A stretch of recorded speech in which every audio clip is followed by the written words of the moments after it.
नमस्कार. पिंपरी चिंचवड महानगरपालिकेने प्रधानमंत्री आवास योजनेअंतर्गत QA येथील 755 सदनिकांसाठी अर्ज प्रक्रिया राबवलेली आहे आणि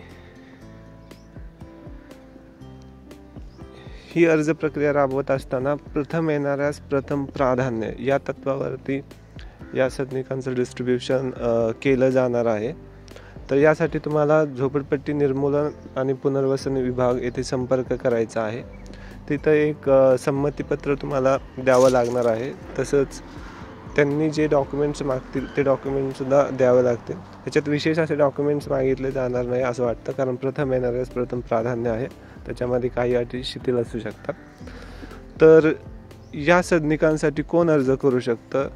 तर रावेतचे लाभार्थी या प्रकल्पासाठी अर्ज करू शकतात. जर तुम्ही रावेतमध्ये अर्ज केलेला असेल आणि त्याच्यामध्ये विनर असाल तर त्या अर्जदारांसाठी या सदनिका महानगरपालिकेने उपलब्ध करून दिलेले आहेत. तर याबाबतची एक न्यूज आलेली आहे पेपरमध्ये. सध्या वेबसाईटवरती कुठलेही सूचनापत्र अद्याप अपडेट झालेलं नाही आहे. ठीक आहे, तर ते झालं तर मी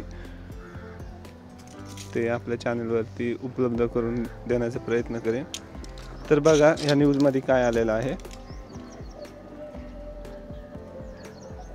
प्रधानमंत्री आवास योजनेअंतर्गत रावेत प्रकल्पातील 934 सदनिकांकरिता महानगरपालिकेने ऑनलाईन पद्धतीने सोडत काढली होती, परंतु महानगरपालिकेकडून रावेत येथील प्रकल्प रद्द करण्यात आला होता.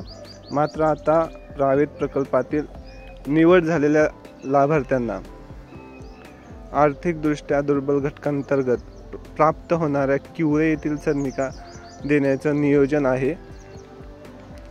या एका सदनिकेची किंमत 13,718 रुपये आहे. या दरामध्ये ज्या लाभार्थ्यांना लाभ घ्यायचा आहे त्या लाभार्थ्यांनी संमतीपत्र महानगरपालिकेकडे 15 मार्च 2025 पर्यंत योग्य त्या कागदपत्रासह सादर करावे, असं आवाहन पिंपरी चिंचवड महानगरपालिका आयुक्त शेखर सिंह यांनी केलेलं आहे. तर तुम्हाला 15 तारखेपर्यंत म्हणजे 15 मार्च पर्यंत हे संमतीपत्र द्यायचं आहे. ठीक आहे. इथं अजून एक आहे बघा. प्रधानमंत्री आवास योजना QA येथे आर्थिकदृष्ट्या दुर्बल घटकांसाठी 755 सदनिका उभारण्यात येत आहे.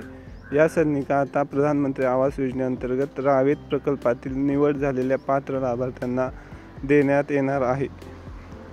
या 755 सदनिकांपैकी 378 सदनिका सर्वसाधारण प्रवर्गातील लाभार्थ्यांना, 226 सदनिका इतर मागासवर्गीय प्रवर्गातील लाभार्थ्यांसाठी आहेत. संमतीपत्र देणं गरजेचं आहे. ठीक आहे. रावेत प्रकल्पातील लाभार्थी हे प्रथम येणाऱ्यास प्रथम प्राधान्य या धोरणानुसार संमतीपत्र देऊन या सदनिकांचा लाभ घेऊ शकतात. लाभार्थ्यांनी झोपडपट्टी निर्मूलन व पुनर्वसन विभागाकडे संमतीपत्र सादर करावे.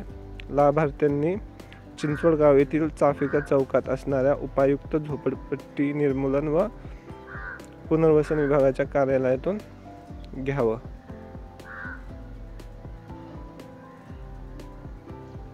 ते संमतीपत्र कार्यालयात उपलब्ध असेल विभागात, तर तिथून तुम्हाला ते घ्यायचं आहे. ठीक आहे. काय काय डॉक्युमेंट लागतील ते सुद्धा ते तुम्हाला सांगतील. ठीक आहे. तर ह्याच्यामध्ये सगळ्यात महत्त्वाची एक गोष्ट आहे, जर ह्याच्यात अर्ज इथं उपलब्ध सदनिका ज्या आहेत त्या 755 आहे आणि निवड झालेले लाभार्थी जवळपास 934 आहेत. आणि जर 755 पैकी जर अर्ज जास्त झाले तर त्याचे पुन्हा ड्रॉ होऊ शकतो. त्याच्यामुळं प्रथम येणाऱ्यास प्रथम प्राधान्य त्यांनी दिलेलं आहे. तर तुम्ही जर इच्छुक असाल, तुम्ही QAमध्येच राहत असाल, तुम्हाला लोकेशन चांगलं वाटत असेल आणि फ्लॅटसुद्धा तुम्हाला तिथं बघू शकता, रेडी टू मूव्ह आहेत ते हे सर्व फ्लॅट. ठीक आहे. तर तुम्ही त्यासाठी अर्ज करू शकता इच्छुक असेल तर. ही चांगली संधी आहे. जर तुम्हाला फ्लॅट चांगलं वाटत असेल, लोकेशन चांगलं वाटत असेल, घरांची गरज असेल तर तुम्ही नक्की अर्ज करता. परंतु प्रथम येणाऱ्यास प्रथम प्राधान्य म्हणून जर तुम्हाला जायचं असेल तर झोपडपट्टी निर्मूलन आणि पुनर्वसन विभागात जाऊन तुम्हाला तुमचा अर्ज जो आहे तो सबमिट करायचा आहे, म्हणजे संमतीपत्र. तर हीच महत्त्वपूर्ण माहिती होती. धन्यवाद.